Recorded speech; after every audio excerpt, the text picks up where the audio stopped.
number 1. Can you briefly introduce yourself and role in healthcare? I'm Janiel Gil Castillo Pantaleon, and I am a registered nurse here in Good Samaritan Colleges. And number 2 question po namin, what is your understanding of generic medicine? When we say generic medicine, these are often the medications prescribed to patients na hindi kumbaga branded or like wala siyang brand name, pero the composition, yung nilalaman mismo ng gamot is as is pa rin.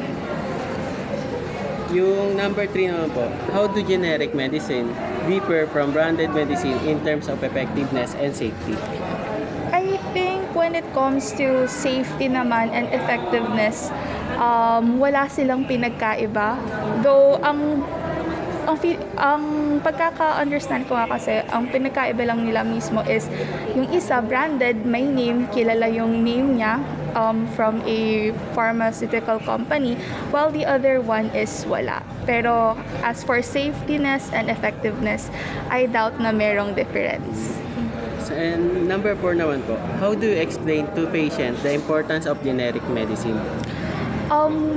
When explaining to patients the importance ng generic medicines, ang mga generic drugs kasi natin, they are options for patients na we can say na mas prefer ang mga less cost or parang less cost efficiency siya, so parang pwede natin siyang i-suggest sa mga patients na need lang ng lower cost, pero the effectiveness of medications is as is pa rin. Thank you po. What are the common misconceptions patients have about generic medicine? From sa mga na previously asked questions ko din, ang isa talagang highlight na misconception is that baka hindi ganun ka-effective yung mga generic brands natin kumpara dun sa mga well-known and branded na medications talaga. Question number 6 po. How do you handle patients who refuse to take generic medicines? When they refuse to take generic medicines, it's their choice naman din. They have the free will and autonomy to do so. Pero of course, as nurses, it is also our responsibility na i-explain sa kanila na or i-explore kung bakit nila ayaw i-take yung generic.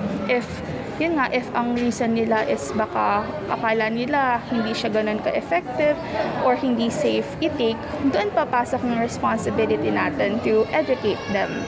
Question number 7 po. What is your opinion on the affordability and accessibility of generics in the Philippines? When it comes to the affordability and yung accessibility ng mga generic medications natin, of course, it is a plus and it is really a great option nga for our patients, for the clientele na hindi lang kung ano kunyari yung ireseta sa atin na gamot or brand ng doctors natin is yun na kaagad, kasi di ba more likely medyo pricey din yung ibang branded, so it's really a great option na meron tayong mga generic medications. Question number 8 po. Do you personally recommend or use generic medicines? Why or why not? Yes, I do take medications that are generic and are not branded. Kasi I really don't see a difference naman when it comes to the effectiveness and the safetyness of the drug when taken. So, is in your nursing practice, how often do you encounter generic medicine in medication administrations? When it comes to generic medications or generic Generic medicine and medication lang po nakalagay. pagka generic medications, lahat naman kasi 'di ba ng medications natin, they are generic by nature din, depende lang sa kung saang company sila gawa, doon sila nagiging branded. So In my day-to-day routine as a nurse here sa hospital, of course, daily na-encounter ko yung mga generic medications. And when it comes to handling or administering generic medications naman din, same as lang din ng other medications natin na nililibelan natin na branded. Okay. Number 2 naman po, have you experienced patients questioning or doubting the generic medicine you administer? How did you respond? I did have an experience or encounter wherein ayaw mag-take ng or mas prefer ng patient na mag-take ng branded or pinapabago niya yung prescription ng doctor to a branded medication. Yun nga, upon encountering that, in-explore ko muna syempre kung ano yung reason ni patient kung bakit ayaw niya i-take, kung ano yung pagkakaintindi niya sa generic medication versus branded medications. And then, nag-health education lang kay patient regarding dun sa misconception niya kasi syempre dapat kailangan nating itama yun. And yun. Then number 3 naman po, how do you educate patients about taking generics properly? When it comes to taking medications that are generic by nature, wala naman din siyang pinakaiba sa pag-educate natin sa mga branded medications. So, of course, we have to emphasize and educate sa kanila kung ano yung proper dosage na iti-take nila, ano yung frequency, yung time, and of course, i-ano din natin sila sa mga important considerations upon taking certain medications. Thank you po. And then yung number 4 po, what challenges do you nurses face in promoting generic medicine used at the bedside? Siguro the challenge lang din is kaya dito sa GoodSum, more likely kasi mga dahil private yung hospital natin, yung mga patients natin, they prefer certain brands or certain brands. So medyo iniiwasan nila na kunyari pagka medyo mura yung gamot, napapaisip sila na mas gusto nila yung branded, yung kilala na nila, parang ganon. So yun yung medyo nagiging challenge sa pagpo-promote ng generic medications natin. Thank you po. God bless po. Pwede niyo po bang i-introduce yourself niyo and yung role niyo po in the healthcare? My name is Mikael C. Silon. I am a registered pharmacist. And yung main role namin ay yung drug experts. Okay, so anything about drugs. So, what is your understanding of generic medicine? My understanding, sinabi generic medicine, ibig sabihin naman, yun yung mismo pangalan ng gamot without any branding. So, it is derived from the chemical name of the drug. So, how do generic medicine differ from branded medicine in terms of effectiveness and safety? Difference in terms of effectiveness and safety, there is no difference between generics and branded. So, how do you explain to the patient the importance of generic medicine? Usually, na-explain ko sa patients that generic medicines, it provides a cheaper option compared to branded medications. The effectiveness is the same, the safety profile is the same. It's just a cheaper alternative. So, what are the common misconceptions patients have about the generic medicine? For common misconceptions, I think most people think na kapag sinabing generic, it is less effective. Which is false. Kasi otherwise, hindi naman ma-approve na FDA yung gamot na yun sa market. So, how do you handle patients who refuse to take generic medicine? How do I handle patients who refuse to take generics? So, ang answer natin dyan is you don't need to convince them to take generics. Walang pilitan. If they have the budget and they have the money for branded and yun yung gusto nila, you give them what they want. Pero if short sila sa budget and hindi nila ma-afford yung branded, then you provide them options. Doon na pumapasok ang mga generics. So, what is your opinion on the affordability and accessibility on the generic in the Philippines? Generics, they are very, very, very cheap. So, bigyan kita ng insight. So, halimbawa, if familiar kayo sa gamot na losartan, ang high blood siya. So, ang normal na branded na losartan is around 17 to 19 pesos, depende sa brand.